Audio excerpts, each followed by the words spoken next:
ஹல்லேலூயா, price Lord. கர்த்தருடைய நாமம் மட்டும் மகிமைப்படுவதாக. இன்னைக்கு உபவாச நாட்களுக்கு வந்திருக்கிற ஒவ்வொருவரையும் இயேசு கிறிஸ்துவின் இனிய நாமத்தினால் என் அன்பின் வாழ்த்துக்களை கூறி உங்களை வரவேற்கிறேன். ஹல்லேலூயா. இன்னைக்கு நம்ம தீர்க்கதரிசியில என்ன புக்கு பார்க்க போறோம்? சகரியான்னு பார்க்க போறோம். சரியா? தரியு அரசாண்ட 2ஆம் வருஷம் 8ஆம் மாதத்திலே இத்தோவின் மகனான பெரக்கியாவின் குமாரனாகிய சகரியாவுக்கு உண்டான கர்த்தருடைய வார்த்தை. 2 தலைமுறை போட்டிருக்கு. தாத்தா பேரும் போட்டிருக்கு, அப்பா பேரும் போட்டிருக்கு. அப்படி தானே போட்டு சகரியா அப்படின்னு சொல்லி போட்டிருக்கு. சகரியா அப்படின்னு சொன்னா தேவன் நம்மை நினைத்து இருக்கிறார். தேவன் நம்மை நினைத்து இருக்கிறார். இத்தோ அப்படிங்கிற ஒரு குடும்பம், ஆசாரிய குடும்பத்தார். சகரியா யாரு? ஆசாரிய குடும்பத்தார். இத்தோ இவங்க பாபிலோனுக்கு அடிமையாக போனாங்கல்ல, இந்த இத்தோ குடும்பத்தோரும் பாபிலோனுக்கு அடிமையாக கொண்டு போகப்பட்டவங்க தான். 70 வருஷம் கழிச்சு ரிட்டர்ன் ஆகும் பொழுது இவங்க வந்தாங்க. ஆனா சகரியா பிறந்தது அங்கே அடிமையாக கொண்டு போகப்பட்ட தேசத்துல இவர் பிறக்கிறாரு. அங்க பிறந்து அங்க இருந்து தான் அவரது கூட்டிட்டு வர்றாங்க. 70 வருஷம் கழிச்சு வர சொல்ல இந்த ஊருக்குள்ள சகரியா ஒரு வாலிப வயதோட கூட திரும்பி இருக்கலாம் இல்லையா? ஆனா அந்த தேசத்துக்குள்ள, பாபிலோனிய தேசத்துக்குள்ள போய் பிறந்தாலும் கர்த்தருக்கு, ஏன்னா ஆசாரிய குடும்பம் பாருங்க எப்படி சொல்லி வளர்த்திருப்பாங்க.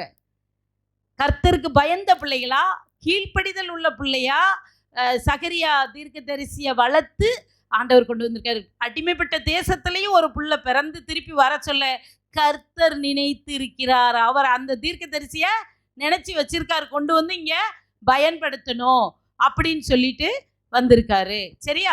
அடுத்து கோரேஷ் மன்னன் காலத்துல தான் முதல்ல எல்லாரும் என்ன செஞ்சாங்க, ஆலயங்கட்டைங்க இருந்து போனாங்க. அந்த காலத்துல இவர் ஒரு வாலிப வயதை அடைஞ்சவரா இருந்தார். இவர் எருசலேம் திரும்பும் பொழுது கோரேஷ் ராஜா காலத்துல தான் வாலிப வயதோட திரும்பினவர். சரி, இப்போ 16 வருஷம் அங்க ஆலயத்தை கிடப்புல போட்டிருந்தாங்கல்ல கெட்டாம. அப்போ ஆகாய் தீர்க்கதரிசி இதுக்கு முன்னாடி ஆண்டவர் எழுப்பி விட்டாரா, சோர்ந்து போகாதீங்கப்பா எடுத்துக்கட்டுங்கன்னு. அதுல இருந்து ஆகாய் தீர்க்கதரிசி எழுப்பின 2ஆவது மாசமே இவரை எழுப்பிட்டார். இந்த சகரியா தீர்க்கதரிசி ஆண்டவர் எழுப்பி விட்டுட்டார். நீயும் போ. அவனும் ஆகாய் தீர்க்கதரிசி போய் சொல்லிக்கிட்டு தான் இருக்கான், சோர்ந்து போகாதீங்க, ஆலயத்தை கெட்டுங்கன்னு சொல்லிட்டு இருக்கான்ப்பா. சில நேரம் இந்த ஜனங்கள் அப்படியும் கொஞ்சம் சோர்ந்து போகுது. நீ கொஞ்சம் வாலிப போ, நீயும் போய் அவரோட சேர்ந்துக்க. ஏக காலத்துல தான் 2 பேரும் வாழ்ந்தவங்க. நீ போய் தைரியமா அவங்கள இன்னும் எழுப்பி விடு அப்படின்னு சொல்லி என்ன செஞ்சாங்க, சகரியா தீர்க்கதரிசிய எழுப்பி விட்டாங்க. சரியா? இப்போ இவங்க 2 பேருமே தேவனுடைய ஆலயத்தை கெட்டுறதுக்கு தான் முழு முயற்சியா ஆண்டவர் தீர்க்கதரிசியா எழுப்பி விட்டார். சரியா? அடுத்து இதை எப்படி படிக்கணும்னு சொல்லிடுறேன். சகரியாவை மனம் திரும்புதலுக்கான அழைப்பு, அது 1ஆம் அதிகாரம் 1லிருந்து 6 வரைக்கும் தான் அது இருக்கு. மனம் திரும்புதலுக்கான அழைப்பு. 2வது சகரியா கண்ட 8 தரிசனங்கள். சகரியா கண்ட 8 தரிசனங்கள் இது எதுல இருந்து இருக்குன்னா 1ஆம் அதிகாரத்துல 7ஆவது வசனத்திலிருந்து 6ஆவது அதிகாரம் வரைக்கும் இருக்கு. 1ஆம் அதிகாரம் 7ஆவது வசனத்திலிருந்து 6ஆவது அதிகாரம் வரைக்கும் சகரியா கண்ட 8 தரிசனங்கள். அடுத்து உபவாசத்தை குறித்து தேவன் பேசுகிற வார்த்தைகள் 7ஆம் அதிகாரமும் 8ஆவது அதிகாரமும். உபவாசத்தை குறித்து தேவன் பேசுகிற வார்த்தைகள். 4வது வரப்போகிற மேசியாவும் அவருடைய ஆளுகையும் குறித்து இருக்கு. 4வது வரப்போகிற மேசியாவும் அவரை குறித்த ஆளுகையும் இருக்கு. இந்த 4 பகுதியா இருக்கு. சரியா? இதுல நிறைய மேசியாவை குறித்து வெளிப்படுத்துதல் தான் இந்த அதிகாரத்துல நமக்கு சொல்லப்பட்டிருக்கு. அவர் வரப்போகிற அவருடைய ஆளுகையை குறிச்சும் சொல்லப்பட்டிருக்கு. மேசியா இயேசுவை குறித்து நிறைய பேசியிருக்காரு. இப்போ இந்த சகரியாவை பற்றி நம்ம இதில் தெரிஞ்சுக்கணும் அப்படின்னு சொன்னால் எஸ்ரா 5:1 பாருங்க. சகரியா தீர்க்கதரிசியை குறித்து என்ன சொல்லியிருக்கு? எஸ்ரா 5:1.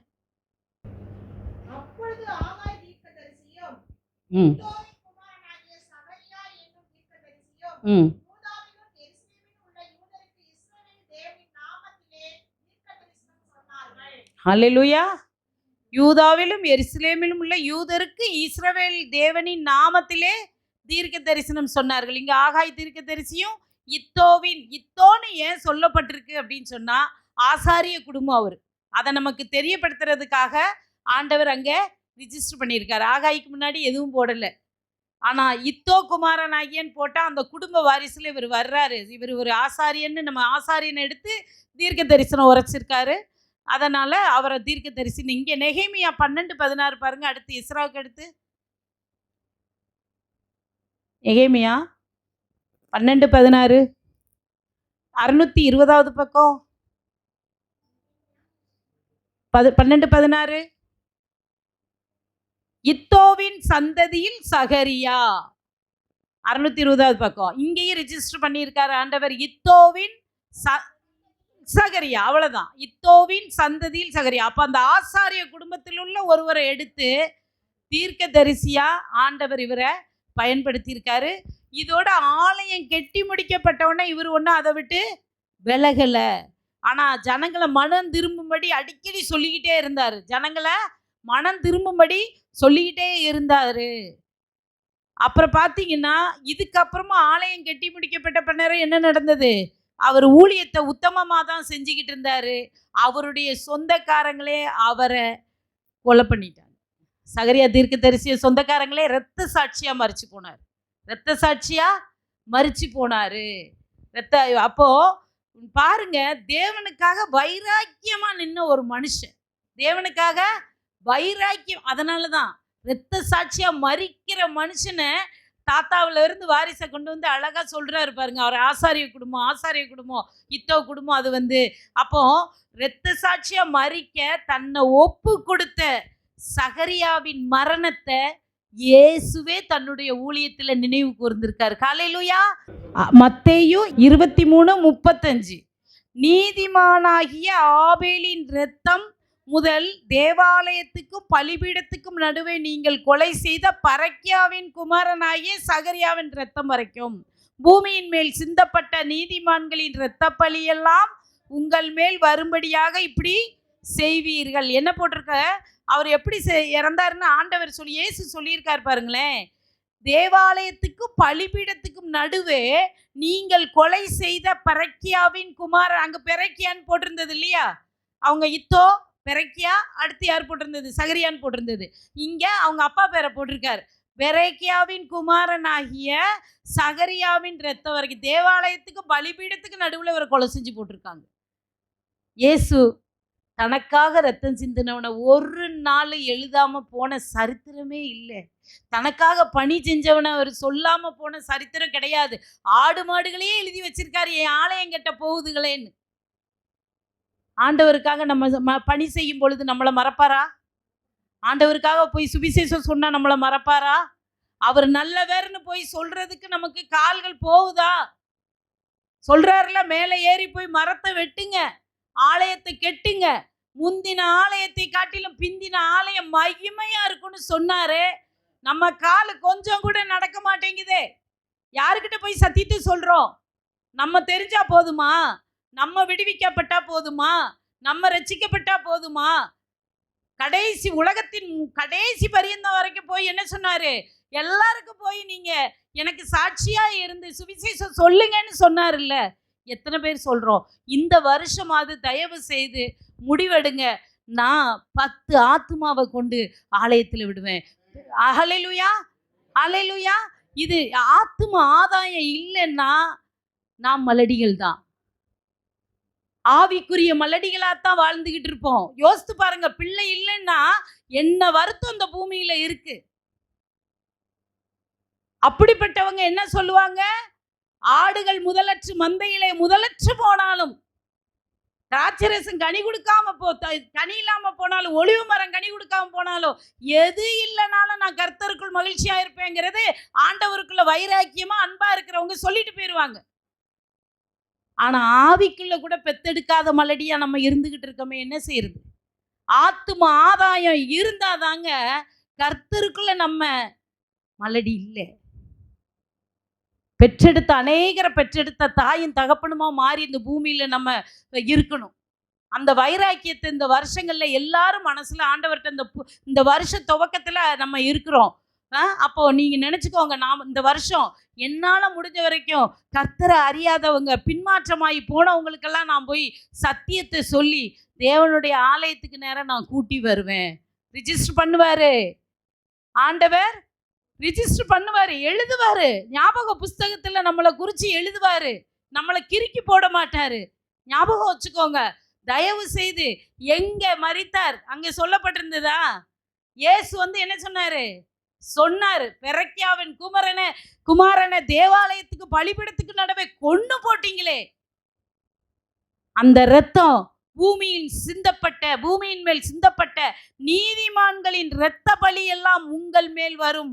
பரிசேரி வேத பாரகரையும் பொய்யா மாய தோற்றம் போட்டுக்கிட்டு நீங்க இருக்கீங்களே, உங்க மேல அது வரும்னு சொல்லி ஆண்டவர் இந்த இடத்துல இதை கொண்டு சொல்றாரு.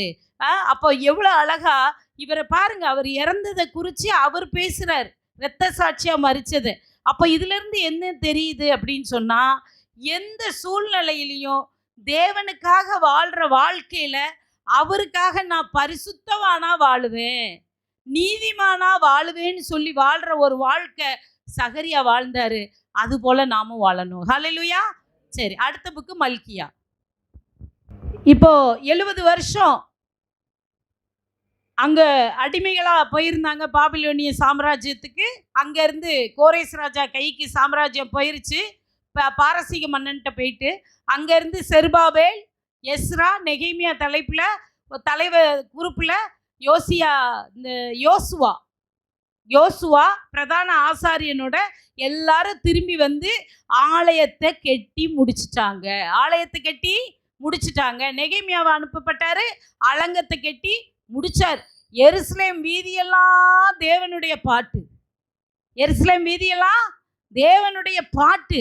அப்ப ஜனங்களுக்குள்ள எவ்வளவு ஒரு ஆனந்த களிப்பு இருந்திருக்கும், எவ்வளவு ஒரு மகிழ்ச்சி இருந்திருக்கிறோம். சியோன் குமாரத்தியே கம்பீரித்து பாடு அப்படின்னு சொன்னாரு. கம்பீர பாடல்களின் சத்தம் எருசலேம் வீதியெல்லாம் கேட்டுச்சான். ஆலயம் கெட்டப்பட்டு, பஸ்கா ஆசிரிக்கப்பட்டு, அலங்கம் கெட்டப்பட்டு, அவ்வளோ ஒரு மறுமலர்ச்சி. நீண்ட நாள் நீடிக்கல. அதுக்கப்புறம் என்ன பண்றாங்க தெரியுமா? ஜனங்களை நல்வழிப்படுத்தக்கூடிய ஆசாரியர்களும் துணிகர பாவத்துல விழுந்துட்டாங்க. எல்லாம் முடிஞ்ச பிறகு என்ன செஞ்சுட்டாங்க? துணிகர பாவத்துல விழுந்துட்டாங்க. அவங்கள கொண்டு அந்நிய ஜனத்தோட பொண்ணு கொடுக்க ஆரம்பிச்சிட்டாங்க. அந்நிய ஜனத்தோட சம்பந்தம் கலவாதேன்னு சொல்லி இருந்தாரு ஆண்டவர். அது நமக்கு ஆகாது அப்படின்னு சொல்லியிருந்தாரு. இதெல்லாம் அழகா செய்யும் பொழுது ஆசாரியர்கள் நின்று தட்டி கேட்டிருக்கணும், வழி நடத்துகிற மூப்பர்கள் தட்டி கேட்டிருக்கணும், கேட்கல. எல்லாரும் விழுந்து போன லெவலுக்கு வந்துட்டாங்க. ஆலயத்துக்கு காணிக்கெல்லாம் கொண்டு வந்தாங்க, ஆலயத்துக்கு தவறெல்லாம் செய்வாங்க, ஆலயத்துக்கு காணிக்க கொண்டு வருவாங்க. அவங்களுடைய இருதயமும் உதடும் ஆண்டவரை விட்டு விலகி நின்னுச்சான். ஆசாரியர்கள் தானே. அப்ப பார்த்துக்கோங்க, நம்ம நிறைய பேர் என்ன நினைக்கிறாங்கன்னா, நான் பார்க்குறேனே, நம்ம என்ன தவறு நம்ம செஞ்சாலும் சரி, நம்ம பிள்ளைங்க செஞ்சாலும் சரி, கணவன் செஞ்சாலும் சரி, ஆண்டவருக்கு ஆலயத்தில் கொண்டு காணிக்கையை போட்டுட்டோன்னா நம்ம தவறுகள்லாம் சுத்திகரிக்கப்பட்டுரும் நினைக்கிறாங்க. ஆண்டவருக்கு தேவை காசு இல்லை, ஒரு காலமும் கிடையாது. அவர் என்ன இல்லாதவரா? அவர் எப்பேற்பட்ட ராஜாதி ராஜா, கிங் ஆஃப் கிங்கு. எத்தனை ராஜாக்களையும் எழுப்பி விட்டவர். அப்படிப்பட்ட ராஜா நம்ம காசுக்காகவா இருக்கிறாரு? இல்லையே. ஆலயத்துல தைரியமா கொண்டு பாவத்தையும் துணிகரமான செயல்களையும் செஞ்சுட்டு உடந்தையா ஆசாரியர்களை தன்னைக்கு உட்படுத்தி இருக்காங்க. இந்த காலகட்டத்தில் இன்னைக்கும் அது இருக்கு. பணம் அல்ல ஆண்டவருக்கு, மனசு, என்னுடைய இருதயத்தை அவருக்கு நான் கொடுக்கணுங்க, அன்பா கொடுக்கணுங்க என் இருதயத்தை. அந்த அன்பைத்தான் அவர் பார்க்கிறார். எனக்காக அடிக்கப்பட்டவர் இல்லையா, என் உலகத்தின் ஒட்டுமொத்த பாவத்துக்காகவும் ஒரு மனுஷனா தேவகுமாரன் மனுஷகுமாரனா உலகத்தின் ஒட்டுமொத்த பாவத்துக்கும் தன்னையே அர்ப்பணிச்சிருக்காரு. யாரும் கட்டாயப்படுத்தல, யாரும் கொலை செய்யல, தன்னை அர்ப்பணிச்சு தன் உயிரை விட்டு 3ஆம் நாளில் மரித்து எனக்காக உயிர் தெழுந்த தேவன். யாருக்கு இப்படிப்பட்ட தெய்வம் குல தெய்வமா கிடைக்கும்? இந்த ஸ்லாக்கியத்தை நம்ம பெற்றிருக்கோமே, நம்மளை போல பாக்கியவன் இந்த உலகத்துல யாரும் உண்டா? இல்லவே இல்லைங்க. இல்லவே இல்லை. நினைச்சு பாருங்க, கண்ணை மூடி. என் பாவத்துக்காக அடிக்கப்பட்டவரா? இன்னைக்கு இல்ல, நான் இப்பத்தானே பிறந்திருக்கோம். இனியும் பிள்ளைங்க பிறந்துகிட்டு தானே இருப்பாங்க. என்னைக்கு இயேசு அடிக்கப்பட்டார்? எத்தனை வருடங்களுக்கு முன்னாடி அடிக்கப்பட்டார்? அப்ப அவரு ஆதியிலே கிறிஸ்து இயேசுவாக இருக்கும் பொழுதே அவர் எனக்கு அடிக்கப்பட்டவராகவே வந்திருந்திருக்கிறார். ஹல்லேலூயா, ஹல்லேலூயா. அங்க ஆதாம் ஏவாள் பாவம் செய்யும் போது ஆட்டுக்குட்டி அடிச்சு தோல் உடையதான் உடுத்தினாங்க. உள்ள இருந்த சரீரம், ரத்தம், மாம்சம் எல்லாம் யாருக்கு? அந்த ஆட்டுக்குள்ள இருந்ததெல்லாம் எனக்காக வைக்கப்பட்டு இருந்தது. இன்னைக்கு நான் அந்த ஏதேன் தோட்டத்துக்கு அதை பெற்றுக்கொள்ளும்படியாக நான் வளரணும். ஹல்லேலூயா. அங்க தோலோட தான் உடுத்தப்பட்டது எனக்காக. அந்த மாம்சமும் இரத்தமும் எனக்காக அந்த ஆட்டுக்குள்ள இருந்தது, எனக்காக வைக்கப்பட்டது. 2ஆம் மாதமாக என் இயேசு கிறிஸ்து வந்து எல்லாத்தையுமே மாற்றி போட்டார். அப்பேற்பட்ட இயேசுவை எனக்காக நான் பெற்றுக்கொண்டு இருக்கும் பொழுது நான் என்ன வாழ்க்கை வாழ்கிறேன்? நான் காணிக்கை கொண்டு கொடுத்தா இயேசு என்னை மன்னிச்சிருவாரா? என் மேலே பாசம் வச்சிருவாரா? அற்பங்க, அற்பம். காசால ஆசாரியர்களை மடக்கி போட முடியாது. என் கர்த்தர் அதையும் அருவருக்கிறார். இந்த மல்கியா புக்ல அதுக்காகவே எழுப்பப்பட்ட தீர்க்கதரிசி மல்கியா. ஹல்லேலூயா. தேவனால் அனுப்பப்பட்ட தூதன் அர்த்தம். மல்கியான்னா என்னது? தேவனால் அனுப்பப்பட்ட தூதன், அதுக்கு அர்த்தம். அப்பேற்பட்ட ஒரு தீர்க்கதரிசிய ஆண்டவர் எழுப்பினார். அந்த தேசத்துல விபச்சார பாவம், இருதயம் தேவனை விட்டு தூரம் இருந்தது. கர்த்தர் பார்க்கிறாரு. வேதனை அடைந்த ஆண்டவர் இதையெல்லாம் பார்த்துட்டு, ஆலயம் கெட்டப்பட்டாயிற்று, அலங்கம் கெட்டப்பட்டாயிற்று, வீதிகளெல்லாம் சியோன் பாடல்கள் பாடிக்கொண்டு இருந்தது கம்பீரமா. இப்படி ஒரு நிர்விசாரணமான கேவலமான செய்கைகள் தேசத்துக்குள்ள வந்ததை ஆசாரியர்கள் தட்டி கேட்கல. ஆனாலும் ஆண்டவர் இருக்கார் பாருங்க. நம்ம மேல உள்ள அன்புனால இவங்களுக்கு யார் எடுத்து சொல்லுவா? ஒரு தீர்க்கதரிசியை எழுப்பணுமேனு தான் தேவனால அனுப்பப்பட்ட தூதனாக மல்கியாவை ஆண்டவர் தீர்க்கதரிசியை எழுப்பி இவங்களுக்கு தீர்க்க தரிசனம் சொல்லுன்னு சொல்லி எழுப்பினாரு. சரியா? அப்புறம் இது எப்படி படிக்கணும்னு பார்க்கலாம். ஆகாய் சகரியாவை போல மல்கியாவும் பாபிலோனில் இருந்து திரும்பி வந்த யூதர்களுக்காக எழுதப்பட்ட நூல். சகரியா, ஆகாய், மல்கியா இந்த 3மே 70 வருஷம் அடிமைகளாய் இருந்து தன் தேசம் எருசலேமுக்கு திரும்பி வந்த யூதர்களுக்காக எழுதப்பட்ட நூல். சரியா? இதை 4 பிரிவா பிரித்து படிக்கலாம். இஸ்ரவேலின் மீது தேவன் வைத்த அன்பு. சகரியா, மல்கியா, ஆகாய் எல்லாருமே பாபிலோன்ல இருந்து திரும்பி வந்து அடிமைகளா இருந்து திரும்பி வந்த யூதர்களுக்காக இவங்க எழுதினது தான் இந்த நூல். சரியா? 1வது சாப்டர்ல 1வது அதிகாரத்தில் 1லிருந்து 5 வசனம் வரைக்கும் இஸ்ரவேலின் மீது தேவன் வைத்த அன்பு எழுதப்பட்டிருக்கு. சரி, அதே அதிகாரத்தில் 6ஆம் வசனம், 1ஆம் அதிகாரம் 6ஆம் வசனம் முதல் 3ஆம் அதிகாரம் 15வது வசனம் வரை, 1ஆம் அதிகாரம் 6ஆம் வசனம் முதல் 3ஆம் அதிகாரம் 15ஆம் வசனம் வரை இஸ்ரவேல் தன்னை எப்படி கெடுத்து கொண்டது என்பதை எழுதப்பட்டிருக்கு. அதோட அவர்களுடைய மீறுதல்களும் சொல்லப்பட்டிருக்கு. தன்னை எப்படி கெடுத்து கொண்டது இஸ்ரவேல், அவங்களுடைய மீறுதல்கள், அவர்களுடைய மீறுதல்கள். 3ஆம் அதிகாரம் முதல் 5 வசனத்தில் யோவான் ஸ்நானகனின் வருகையை குறித்து மல்கியா சொல்லியிருக்கிறார். தீர்க்க தரிசனம் யோவான் ஸ்நானகனின் வருகையை குறித்து சொல்லியிருக்கிறார். சரி, 3ஆம் அதிகாரம் 16வது வசனத்திலிருந்து 4ஆம் அதிகாரம் முடிய, 3ஆம் அதிகாரம் 16ஆம் வசனம் முதல் 4ஆம் அதிகாரம் முடிய எழுதியாச்சா? தேவன் முன்பு வைக்கப்படுகிற ஞாபக புஸ்தகத்தை குறித்தும், தேவன் முன்பு வைக்கப்படுகிற ஞாபக புஸ்தகத்தை குறித்தும், ஞாபக புஸ்தகம். 2வது வரப்போகிற கிறிஸ்துவை குறித்தும், வரப்போகிற கிறிஸ்துவை குறித்தும்,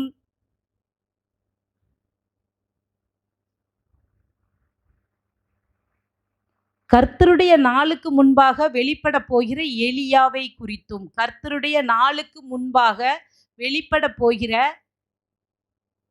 எலியாவை குறித்தும் மல்கியா பேசுகிற தீர்க்க தரிசன வார்த்தைகள். மல்கியா பேசுகிற தீர்க்க தரிசன வார்த்தைகள்.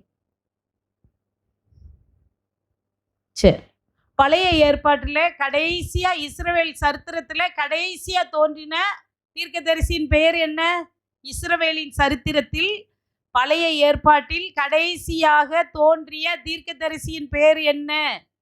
மல்கியா. இப்போ தானே பார்க்குறோம் கடைசி தீர்க்கதரிசி யாரு? மல்கியா. சரியா? என்ன நடந்துருச்சு தெரியுமா? ஜனங்கள் முற்றிலும் மனம் திரும்பல.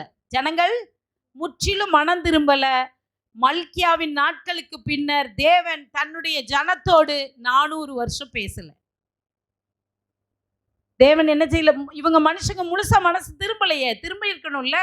மல்கியாவுக்கு அப்புறம் அந்த தீர்க்கதரிசிக்கு அப்புறம் மத்தேயு வர்ற காலத்துக்கு முன்னாடி வரைக்கும் உள்ள என்ன நடந்தது? 400 வருஷம் எந்த தீர்க்கதரிசியும் எழும்பல. எருசலேத்துல யூத ஜனங்களுக்கு எழுப்பப்படல. ஆண்டவர் பேசவே இல்லை. அந்த காலத்துக்கு பெயர் இருண்ட காலம். என்ன காலம்? இப்ப நடந்தது இதனை. ஏன்னா இருண்ட காலத்தோட நான் முடிக்க கூடாது இல்லையா? பழைய ஏற்பாட அதோட தான் முடியணும். இருண்ட காலம்தான். ஆனா நான் சொல்றேன், ஆண்டவர் சொன்னாரு, காலம் நிறைவேறின போது ஸ்திரீனிடத்தில் பிறந்தவர். ஹல்லேலூயா.